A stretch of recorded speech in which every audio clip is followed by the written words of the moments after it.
नारद जी नारायण नारायण का जाप करते हुए आज वैकुंठ की ओर पधार रहे हैं। श्रीमन नारायण नारायण नारायण श्रीमन नारायण नारायण भजमन नारायण नारायण नारायण भजमन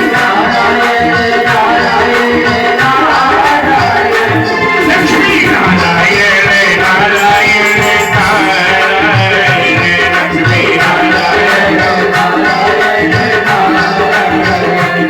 लक्ष्मी नारायण नारायण नारायण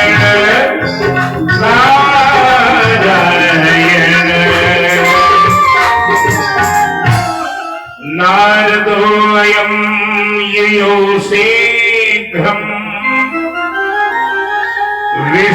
विष्णुलोकं विनष्टधि। नारद जी गान करते हुए विष्णु लोक पहुंच गए। हमारे जितने संगीत के बंधु बैठे हैं आज नारद जी का गान प्रवीण है। ध्यान देना, गावत हरि गुण गान प्रवीणा। आज भजन प्रबल नहीं है, उनका गान प्रबल है। बड़ा मायना अंतर है इसका। कभी कभी कोई संगीतकार बहुत अच्छा गाता है लेकिन उनके गान में भक्ति सम्मिलित न होने के कारण वो गान प्रवीण हो जाते हैं। आज से पहले नारद जी जब गाते थे तो भक्ति प्रबल होती थी, प्रेम होता था, उस गान में मधुरता होती थी। लेकिन आज के गान में गान प्रवीण है, भक्ति गौण है।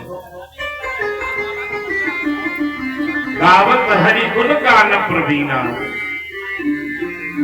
आज तुरंत नारद जी को देखा जैसे ही तो विष्णु भगवान खड़े हो गए। आओ आओ भाई नारद जी आओ, स्वागत है आपका, स्वागत है, स्वागत है, स्वागत है। नारद जी को लगन नहीं, अरे हमने काम को जीता तो हमारी पदवी बढ़ी। आज से पहले कभी भगवान हमको उठकर के स्वागत नहीं करते थे, इसका मतलब हम इनके बराबर वाले हो गए, इसलिए हमारा उठकर स्वागत करते। अरे हमने पहले देखा था कि जब नारद कहते कि मैं पहले देखता था तो मैं इनके वैकुंठ में घुसने से पहले गंगा जल से पैर धोता था, हाथ का आचमन करता था, इसके बाद प्रवेश करता था, ये कभी नहीं खड़े होते थे। हाँ, शंकर भगवान आते थे तो भगवान विष्णु खड़े होकर स्वागत करते थे। आज भगवान के द्वारा वैसा ही स्वागत किया जा रहा है जैसा स्वागत शंकर का किया जा रहा है। जान गए कि हमारी पदवी कुछ बढ़ गई है। विष्णु जी ने बगल में बैठा लिया। अब नारद जी की छाती थोड़ी और चौड़ी हो गई। अरे बाप, जिस आसन को हम देखकर प्रणाम करते थे आज बगल में बैठा दिया गया। अच्छा, भगवान विष्णु ऐसा क्यों कर रहे हैं, क्यों कर रहे हैं? अच्छा मैया एक बात बताओ, बोलो सिद्ध बाबा की, सब लोग बोलो सिद्ध बाबा की, और जोर से बोलो सिद्ध बाबा की। अब ध्यान से बताओ, किसी के जैसे घोड़ा हो जाए और हम लोग डॉक्टर साहब को दिखावें कि हमारे घोड़ा हो गया है, तो डॉक्टर साहब उसको देखेंगे, छुएंगे, बोले अभी पका नहीं है, अभी अगर फोड़ देंगे तो मरीज को ज्यादा तकलीफ होगी। भगवान भी नारद जी के फोड़े को पकाने का काम कर रहे हैं। जो अहंकार का फोड़ा है ना, थोड़े अभी इलाज कर देंगे तो मरीज को दिक्कत हो सकती है, पहले इसको पूरा पका लिया जाए। तो तुरंत पूछ लिया, पुत्र माने कहाँ से, आगम्यते माने आ रहे हो, तात माने हे भैया आप कहाँ से आ रहे हो।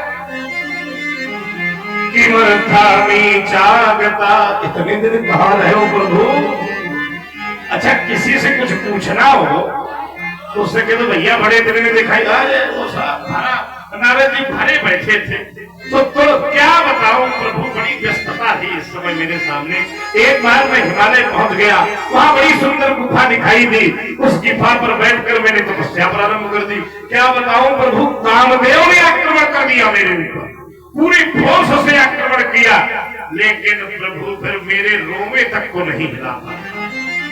सब बात बता गए और बाद में कहा कि कृपा तुम्हार, आपकी कृपा से ये सब हो गया। भगवान ने विचार किया, करुणा निधि मन दीख विचारी, करुणा निधि मन दीख विचारी, करुणा निधि मन दीख विचारी,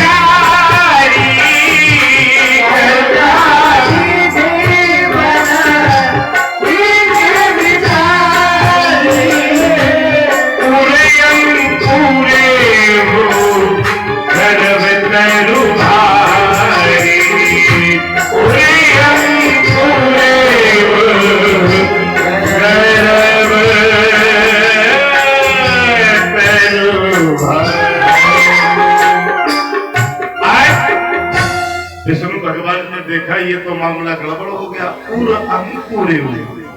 जब शंकर जी के यहाँ गए थे तो केवल बीज बोया था, अंकुरण नहीं हुआ था। अच्छा, यहाँ खेती होती है ना तो पहले हल से बीज बोया जाता है ना, तो कामदेव ने बीज बोया ही था लेकिन अंकुरण नहीं हुआ था शंकर जी के यहाँ। लेकिन जब विष्णु जी के यहाँ पहुंच गए तो वो बीज अंकुरित हो गया था। तो विष्णु भगवान ने कहा कि देगी सो में डारी हूं उखारी। अच्छा, एक बात बताओ, भगवान विष्णु ने उखाड़ना ही क्यों कहा? कहते थे कि उसको वहीं मसल देते, बीच से काट देते, तोड़ देते, छोटे तो था। लेकिन क्यों कहते हैं बेगी सो में डारी हूं उखारी? अच्छा, किसी वृक्ष को अगर काट दिया जाए, मरोड़ दिया जाए और पुनः बरसात का मौसम आवे तो फिर से हरिया जाएगा कि नहीं? भगवान ने सोचा अगर इसको बीच से काटूंगा तो फिर से काम मयार चलने पर इनका अंकुरण फिर जम जाएगा। इसको अगर मसलूंगा तो पुनः अनुकूल रीति आने पर इन्हें फिर से काम से पीड़ित हो सकते हैं, अहंकार से पीड़ित हो सकते हैं। भगवान नारद को बहुत प्रेम करते थे, इसलिए कहा कि बेगी सो में, बेगी माने जल्दी से, डारी हूं उखारी, क्योंकि पन हमार सेवक हितकारी, क्योंकि मेरा प्रण है कि मैं सेवकों का हित करता हूं और मुझे नारद से ज्यादा प्रिय सेवक कोई नहीं है। ये रोगी हो गया है ना, तो इसके लिए अस्पताल खोलो। तो सबसे पहले भगवान ने एक 100 योजन का नगर बनाया। कितने का बनाया भैया? जोर से बोलो। 100 योजन। अब देखो इतनी देर कथा में पुनः कनेक्ट होने में लगा। कथा का तार तो मुझे टूट जाता है ना, तो दोबारा फिर उसी प्लेटफॉर्म में लाने में समय बनता है। अब जो है आप लोगों को नृत्य आरती के पहले दिखाया जाएगा, ठीक? अभी एक बार नृत्य और होगा, आरती के पहले हम कह देंगे तो अपना 3-4 गाना कर लेना। अब कथा सुनिए थोड़ा सा, ठीक रहेगा ना? हाँ, हम 6 बजे से नृत्य करा देंगे, 6:30 तक देख लेना, इसके बाद आरती करके अपने अपने घर चले जाए। क्योंकि हमारा आगमन हुआ है तो भोलेनाथ को कुछ बहुत तो समर्पित कर ही दें, जो हमारे पास उनकी कृपा से प्राप्त हुआ है। हमें तो बड़ा आराम है, आराम से कोई समस्या तो नहीं। बहुत सुंदर। तो हमारी योगेंद्र जी व्यवस्था को व्यवस्थित करेंगे। जो है अब आरती के पहले ही नृत्य होगा, तो 2 बार आप लोग नृत्य देख सकते हैं, एक बार कथा के बीच में, एक बार आरती के पहले, ठीक है ना? बोलो शंकर भगवान की, और जोर से बोलो शंकर भगवान की। भगवान ने 100 योजन नगर का विस्तार कर दिया। मां एक वहां के राजा बना दिए शील निधि नाम, उनकी कन्या बना दी जिसका नाम था विश्व मोहनी। और नारद जी उसी नगर से निकले जा रहे हैं। हा, अरे भैया इतना अच्छा नगर कहां से बन गए हो यार? तुरंत नारद, चूंकि पूर्व में अंकुरण हो गया था ना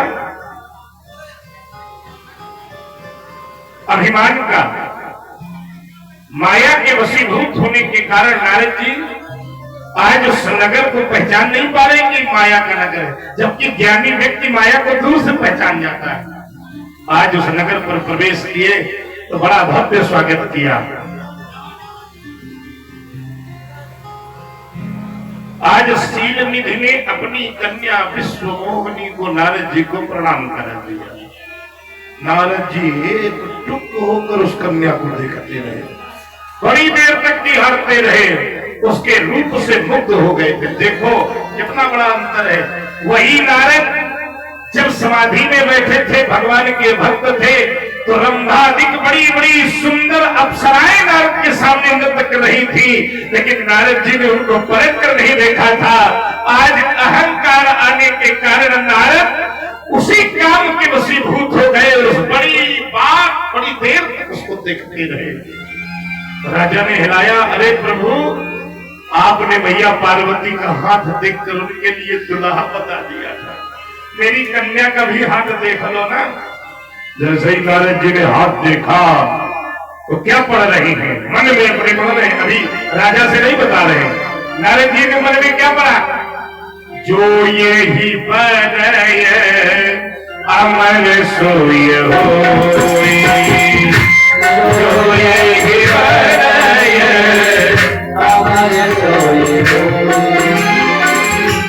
जो ये ही बरय अमर सोय होय, जो ये बरय अमर सोय होय, समर भूमि तेहि जीत न कोई, समर भूमि तेहि जीत न कोई।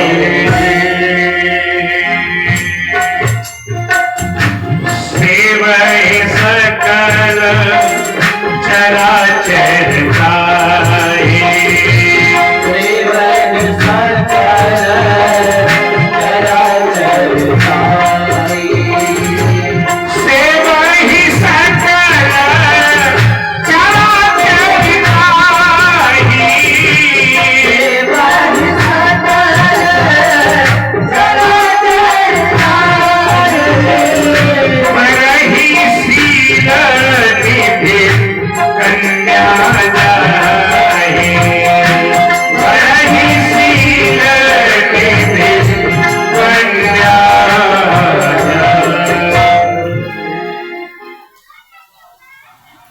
नारद जी मन में क्या पढ़ रहे हैं? जो यही बरय, यानी जिसके साथ इसका विवाह हो जाएगा वो अमर हो जाएगा। समर भूमि में इसके दुल्हा से कोई विजय प्राप्त नहीं कर सकेगा।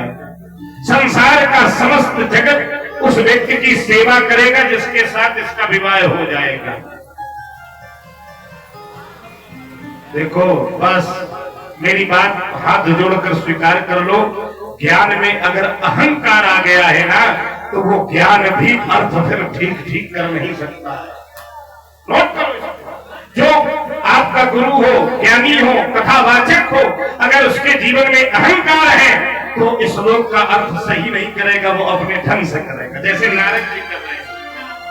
अच्छा, इसका वास्तविक अर्थ क्या था?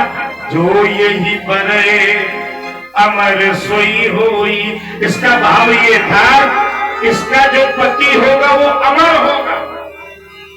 और नारद जी अर्थ क्या लगा रहे हैं कि जिसके साथ इसका विवाह होगा वो अमर हो जाएगा।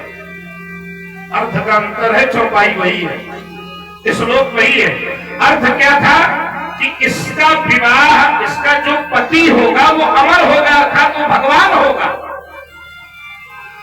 संसार में उसे कोई नहीं जीत सकेगा, जिसे कोई न जीत सके वो भगवान ही तो है। संसार में जिसकी सब सेवा करे वो भगवान ही तो है। हाथ की रेखाएं कह रही थी कि इसका पति भगवान होगा, लेकिन नारद जी सोच रहे हैं कि जो इसके साथ विवाह कर लेगा वो भगवान बन जाएगा।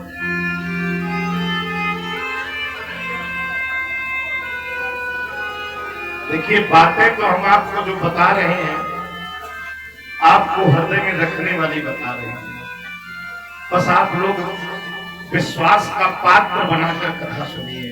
मैंने कल एक कथा बताई थी ना, कथा रखने का स्थल हृदय में बनाइए, और एक भी कथा अगर आपके जीवन में उतर जाएगी तो आपका यहां आकर के बैठना सफल हो जाएगा।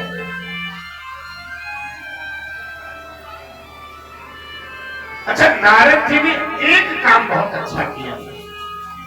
क्या किया? उनके जीवन में काम आया। अब नारद जी के हाथों से माला छूट, राम नारायण वाली माला छूट गई। अब मन में अब अच्छा, उन्होंने राजा ने कहा प्रभु बताओ तो क्या है मेरी बिटिया के इसमें?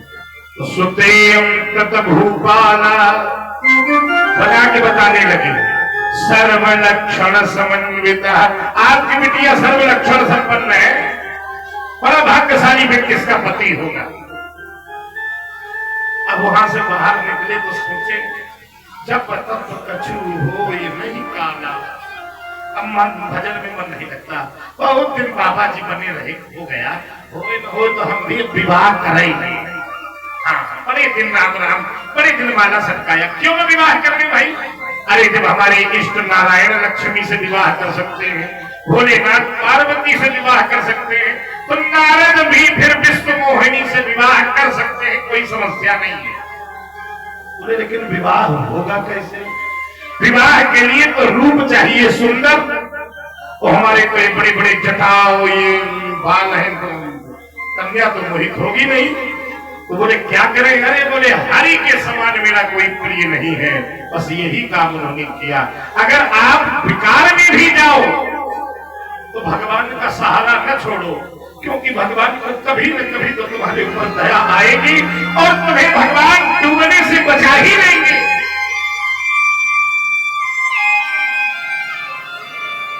नारद जी ने कहा कि हरि सन मानो सुंदरताई।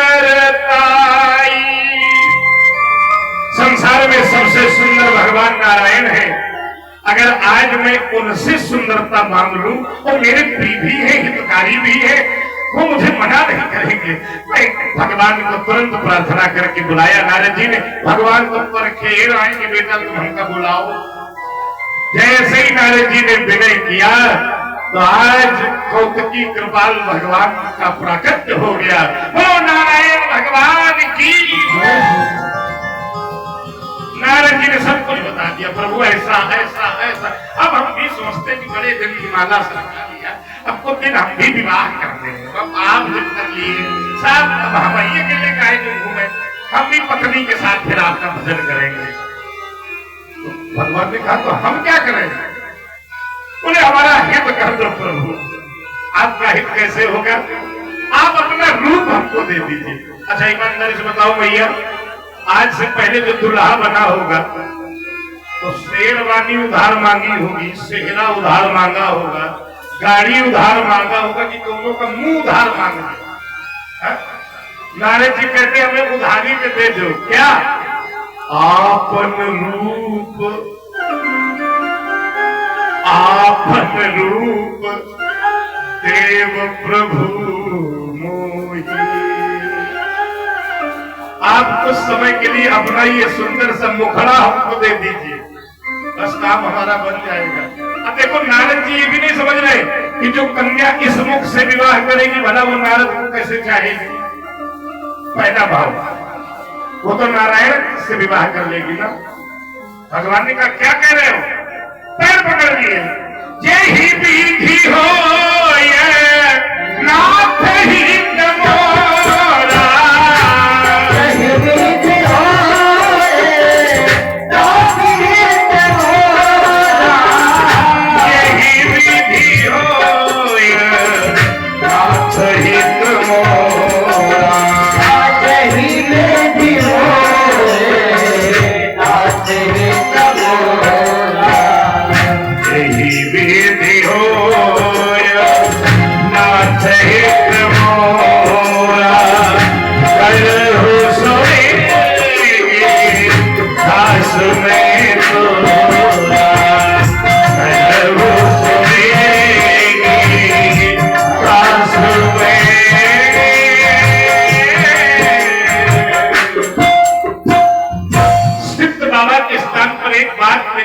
नोट कर लेना माताओं और सज्जनों, कितने भी आप बुरे हो जाओ, कितने भी बेकार हो जाओ, कितनी भी दुसंगत कर लो, कितने भी कुसंग में पड़ जाओ, लेकिन जब सिद्ध बाबा आओ तो ये चौपाई हाथ जोड़कर बाबा से कहो, प्रभु जे ही विधि हो मोरा करहु सुवेग दासी मैं तोरा। इतना कहने मात्र से आपका कल्याण होगा। क्यों भाई? क्योंकि ये माया का संसार है। यहां आकर हम लोग पथभ्रष्ट तो होंगे, और कलयुग, माया के बाद कलयुग, तो भगवान से गाइए, कहिए क्या? अरे पकड़ लो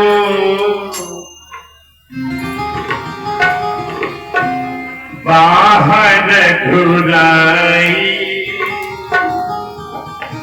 नहीं तो डूब जाए। पकड़ लो बाहर घुराई, नहीं तो डूब जाएंगे। तुम्हारा हमारा कुछ न बिगड़ेगा, तुम्हारी लाज जाएगी।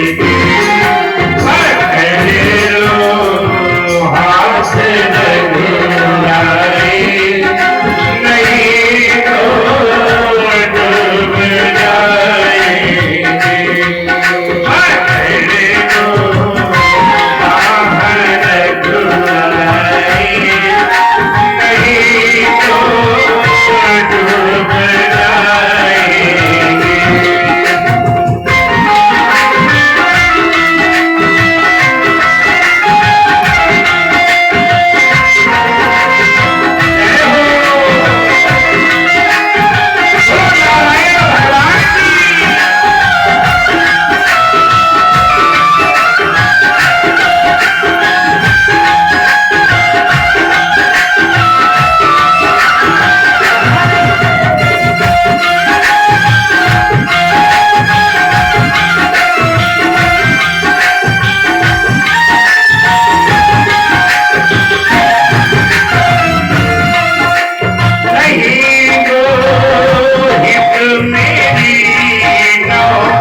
अपने हृदय के भवन में आंगन को साफ करिए।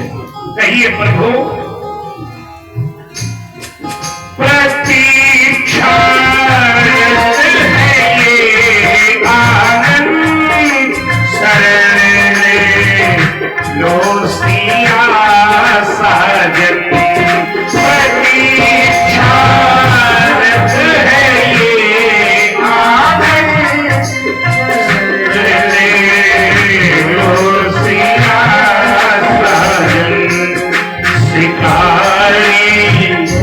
चलती धर प्रहलाद नहीं तो भूल जाएंगे।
हमारा कुछ न बिगड़ेगा। हे प्रभु आपकी लाज जाएगी। प्रेम से बोलो गोविंद भगवान की। नारद जी की पूरी बात नारायण भगवान ने सुनी और कहते हैं हे नारद विवक्वरो यथार्थस्य यथा प्रियतरो में। संसार में अगर मुझे कोई प्रिय है तो मुझे उतने ही प्रिय हो। और प्रिय व्यक्ति अगर कुछ रोग से ग्रसित हो जाए तो उसका उपचार करना चाहिए। और तुम इस समय रोगी हो, क्या मतलब? हाँ, कुपथ मांग रुज व्याकुल रोगी वैद्य न दे सुनो मुनि जोगी। अगर बीमार व्यक्ति भाटा मांगे कि हमें भाटा की सब्जी खवा दो तो क्या खिलाई जाएगी? बोलो। और तुम इस समय काम से पीड़ित हो, भाटे मांग रहे हो कन्या के रूप में।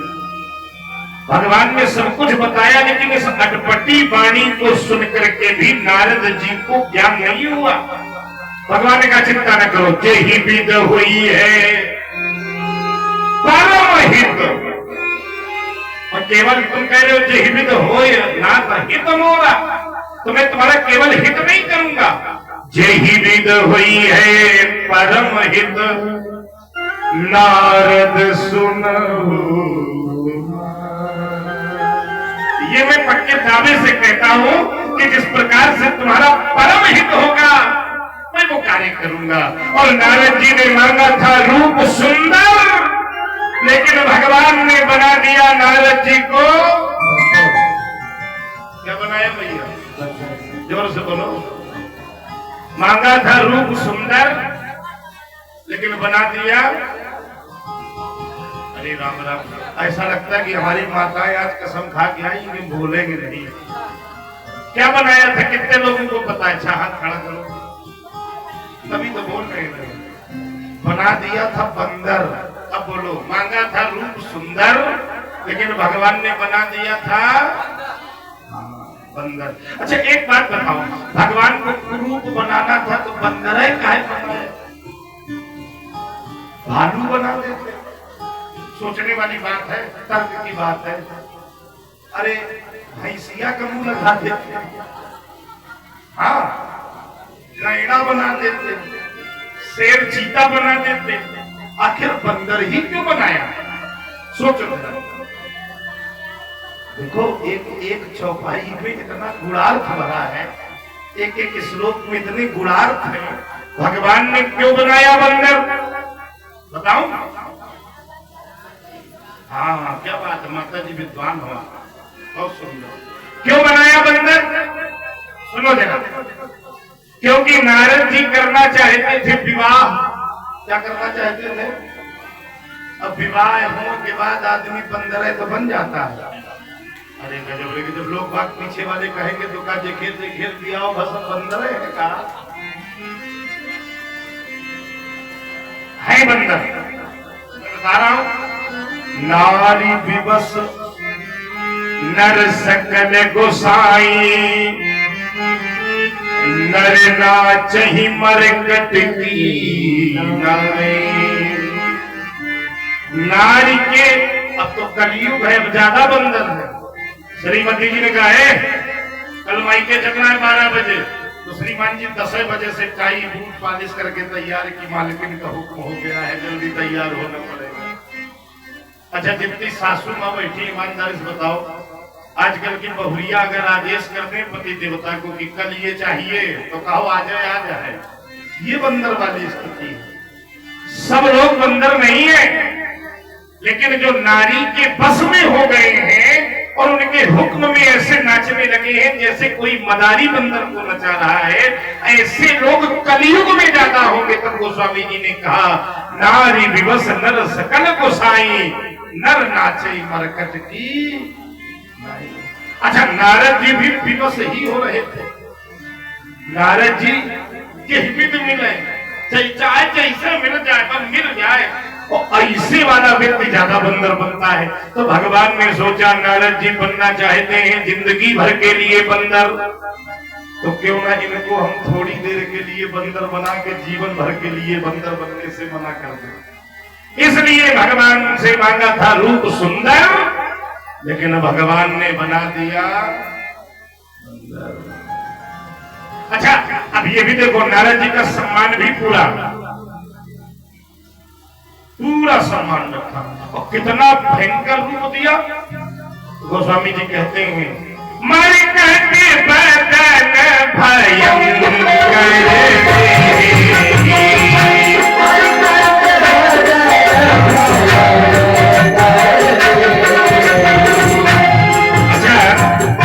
एक बात बताओ, बदन माने क्या होता है? बदन माने शरीर नहीं, बदन माने शरीर नहीं होता।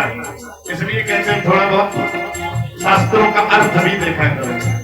अच्छा अगर बदन माने शरीर है, जैसे जैसे सूर्य सा बदन बहावा, जैसे जैसे सूर्य सा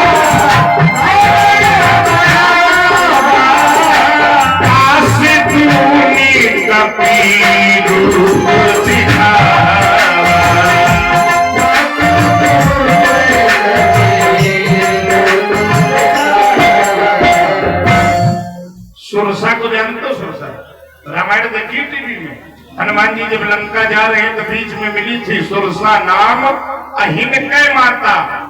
रास्ता रोक के खड़ी हो गई, हनुमान जी का है मुझसे मिले मेरा कोई नहीं जा सकता। हनुमान जी ने कहा मैया राम काज करी फिर मैं आवूं, सीता के प्रभु सुनाऊं, तब तब बदन बैठे हूं जाई, सत्य कहूं नहीं जा। आज चले जाने दो, लौट कर आऊंगा तब। नहीं मुझे ब्रह्मा का आशीर्वाद है, वरदान है, मेरे मुख के अंदर जाए बिना कोई नहीं जा सकता। हनुमान जी ने कहा नहीं मने तो ले खा लो। तो सुरसा ने क्या बढ़ाया था? मुंह। तो बदन माने मुख होता है, हाँ? तभी तो गणेश जी को गज बदन कहते हैं। गणेश जी का मुख है तो हाथी का है ना। अब याद रखना, बदन माने मुख, ठीक। मरकट बदन, मरकट माने मुख, मरकट माने बड़ा बंदर की तरह। बंदर मरकट कौन होता है? मरकट जानते हो? जो आदमी को देख के दूरी से नखेद के काट ले, वो मरकट। जब हनुमान जी ने लंका में राक्षसों को मारना शुरू किया, राक्षस रावण से कहते महाराज एक बंदर आया है। हनुमान जी रावण ने कहा मूर्खों बंदर तो तुम्हारा भोजन है। महाराज बंदर में भारी बंदर है भारी। थोड़ी देर बाद कहे भारी नहीं मरकट आया दौड़ के काटता है महाराज। एक ही मुक्का में स्वर्ग लोक पहुंचा देता है। हाँ पकड़ के मंडी जमीन में घिस देता है जोर से हाल छूट जाती है। तो मरकट बदन नारद जी का मुख बिल्कुल बंदर की तरह। मरकट बदन भयंकर देही। लेकिन ये बंदर का मुख दिखाई किसको पड़ रहा था? पूरी सभा ने नारद जी को नारद जी जानकर प्रणाम किया। भगवान ने नारद जी का सम्मान भी सुरक्षित रखा। नारद जी जब शीलनिधि के नगर पर पहुंचे स्वयंवर में सीट में बैठे तो सारे लोगों ने नारद जी को नारद समझकर प्रणाम किया। केवल ये बदन राजकुमारी को दिख रहा था और 3 लोग और थे। कौन थे भैया? बताओ। 2 पत्रकार लग गए थे इनके पीछे। कहां के पत्रकार थे? भगवान शंकर के कैलाश के 2 गण लग गए थे। अब मजा आएगा, अब देखने को मिलेगा। ये रोगी हो गए, अब क्या होगा? पूरी वीडियोग्राफी कर रहे थे। अच्छा अब ये हुआ, अच्छा अब ये। जैसे नारद जी को देखा तो बगल में बैठ गया। वाह प्रभु वाह। पश्य नारदम रूपम ही। एक दूसरे से कह देखो देखो विष्णु महत्तम। क्या सुंदर भगवान विष्णु ने रूप दिया है। गजब हो गया भाई, गजब हो गया। कितना भयंकर रूप है। नारद बार बार देख रहे, ये प्रशंसा कर रहे कि बुराई कर रहे। फिर धीमे से बोले करही कूट नारद ही सुनाई। बगल में बैठ नारद जी से नहीं कह रहे हैं, बगल में बैठ करके चर्चा। वाह प्रभु क्या सुंदरता दी है नारद जी को। वाह गजब हो। अब तो जयमाले नहीं के गले में पड़ जाएगा। नीक दीन हर सुंदरताई राजकुमार छवि देखी। एक गण कहता पक्का राजकुमारी नहीं को देख के जयमाला डाल नहीं बरई हरिजनी भी। हम लोगों का नंबर नहीं आएगा। इधर राजकुमारी ने देखा तो मरकट बदन भयंकर। राजकुमारी डर के मारे मुंह। और नारद जी बार बार चहीते से बैठे। अब जब इस लाइन में चले नारद जी इधर दिखाई दिए तो राजकुमारी ने रास्ता बदल दिया। तो नारद जी ने से कहा किस वाली सीट पर मैं बैठूंगा, वहीं फूल के बैठ जा। यही दीदी बैठी नारद धूली। सो दिसते ही न बिलो की भूली। नारद जी जिस तरह फूल के बैठे भूल के राजकुमारी न देखे। क्यों नहीं देखे? राजकुमारी बंदर के मारे ना। इसका भी आध्यात्मिक दर्शन समझिए। नारद जी हैं भगवान के सेवक और राजकुमारी है माया। और माया कभी हरि सेवकों को देख नहीं सकती, परेशान नहीं कर सकती, क्योंकि हरि सेवक ही न व्याप अविद्या प्रभु प्रेरित व्यापहित ही विद्या। राजकुमारी डर रही है कहीं हम इनको देख ले तो भस्म न हो जाए, इसलिए राजकुमारी नारद जी को नहीं देख रहे। ये नौटंकी चलती रही। नारद बार बार आगे आए, राजकुमारी मुड़ जाए। तभी भगवान ने सुंदर राजकुमार का रूप बनाया। राजकुमारी ने जयमाला डाली। नारद जी के होश उड़ गए और राजकुमारी को लेके भगवान चले गए। अब धीमे से वो दोनों गण आए शंकर जी के। वाह प्रभु क्या सुंदर था, थोड़ी देख तो ले। दुल्हन नहीं गे लक्ष्य निवासा। नृप समाज सब भयो निराशा।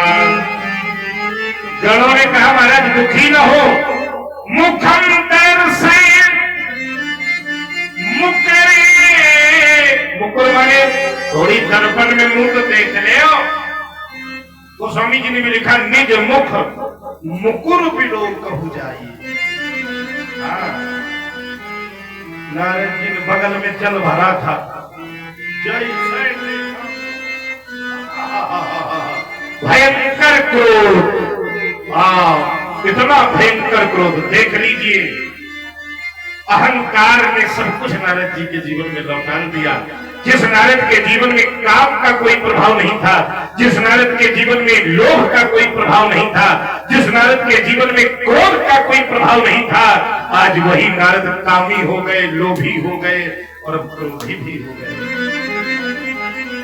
पहले तो दोनों को देखे, जैसे देखे तो ही दौड़ लगा दी कि कहीं भस्म न कर दे, तो उनको ही पहले श्राप दिया। अभी काम राक्षस विप्र है, दोनों सावधान, जाओ दोनों राक्षस हो जाओ। ओ निशाचर जाई तुम कपटी पापे दो, हसिव हम ही सोले वो फल, बहुरी हसिव मुनि को। अब नजर घुमाई तो भगवान का ध्यान आया। सो आज भगवान को भी बड़ी मजबूत मजबूत गालियां देने लगे। जब व्यक्ति ज्यादा क्रोध में होता है ना, तो उसका होंठ फड़कने लगता है। तो बार बार कुछ कहना चाहते हैं, बार बार होंठ फड़का रहे हैं। फड़कते अधर कोप मन माही, फड़कते अधर खपति चले रमलावत माही, खपति चले रमलावत माही। नहीं हो राम की नहीं हो गाई, जगत मोहे उपहास कराई, जगत मोहे उपहास कराई। आज श्राप दे दूंगा या तो मर जाऊंगा, क्योंकि आज भगवान नारायण ने मेरा जगत में उपहास कराया है। अरे ये सब पहले से ही कपटी, मैं जानता हूं ना। मथत सिंधु, जब समुद्र मंथन हो रहा था ना, तो रुद्र ही पवरायो, शंकर जी को पागल बना के विष पिला दिया। असुरन प्रेरी विषपान करायो। आज छोड़ूंगा नहीं, अगर श्राप न दे पाया भाई भगवान है तो मैं मर जाऊंगा। अच्छा, नारद जी क्या थे? रोगी थे ना। मैया जोर से बोलो, सिद्ध बाबा की कथा अच्छी न लग रही हो तो बंद करें। नहीं, जोर से बोलो, सिद्ध बाबा की ये बात। अच्छा, नारद जी क्या थे? रोगी। क्या थे? और नारद जी के रोग का इलाज हो रहा था कि नहीं?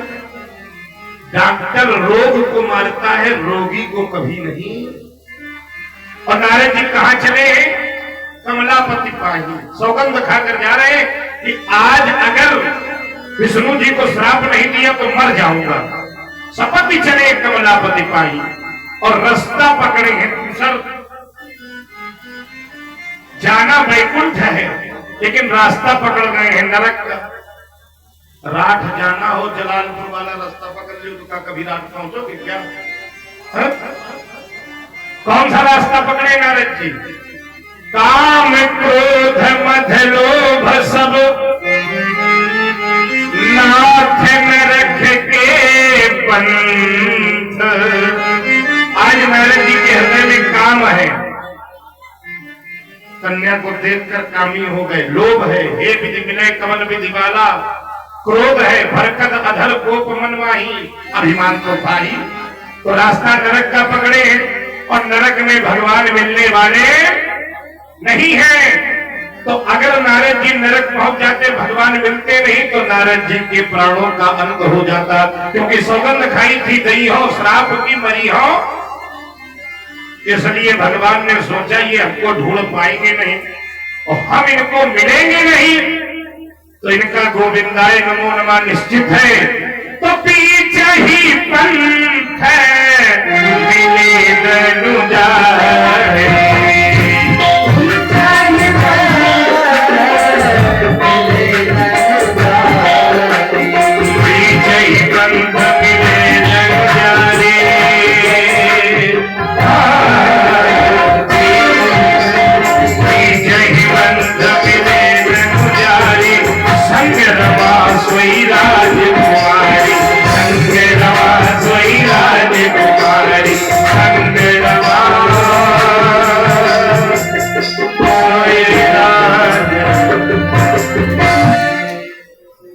भगवान बीच में मिल गए।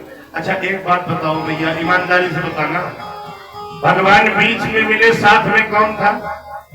रमा माने लक्ष्मी मैया और राजकुमारी माने जो लोग अभे भी दुल्हन बना के निभा के, एक बगल वो खड़ी, दूसरी बगल वो खड़ी।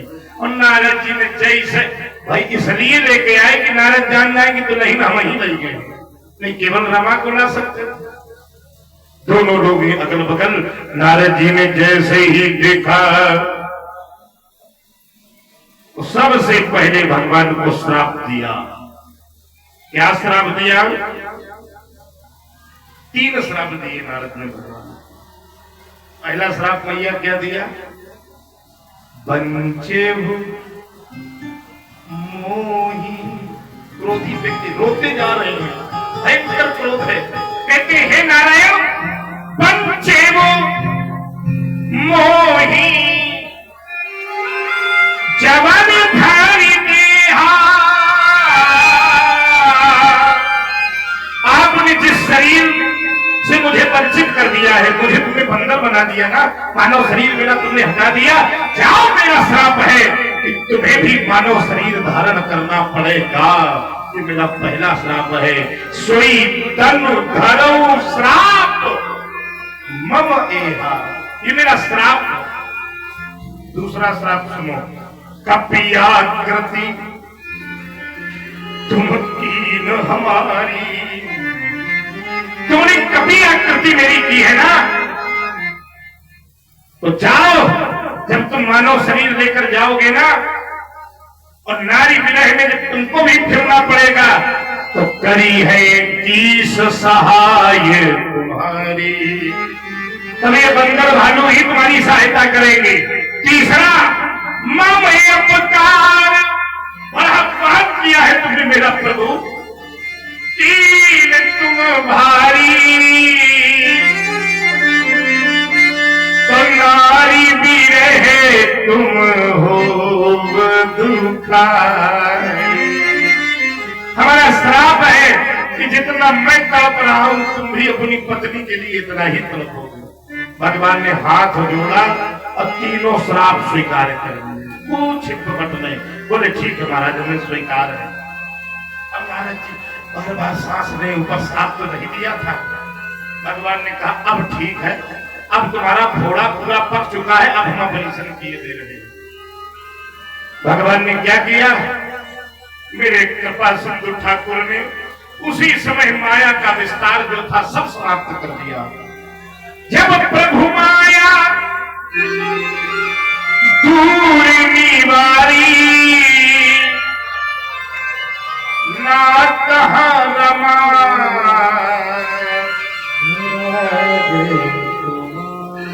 भगवान ने जैसे ही माया हटाई, तो न वहां रमा रह गई, न राजकुमारी रह गई, सब माया का खेल था। अच्छा एक बात बताओ भैया, जितने लोग बैठे हो, किसी व्यक्ति की नई नई शादी हुई हो और दुल्हन बगल में हो और कौनो डांटा ला गया, तो व्यक्ति कहता भैया डांटा करा है तो अकेले में डांट ले, बताओ बहुरिया के सामने तुम डांट रहे हो। भगवान ने जब गालियां सुनी ना, तो रमा भी थी, राजकुमारी भी थे, त्रैलोक के सब लोग थे। भगवान ने नारद को शायद सिखाया कि जब अपमान स्वीकारो तो सबके बीच में स्वीकारो, सबके बीच में स्वीकारो।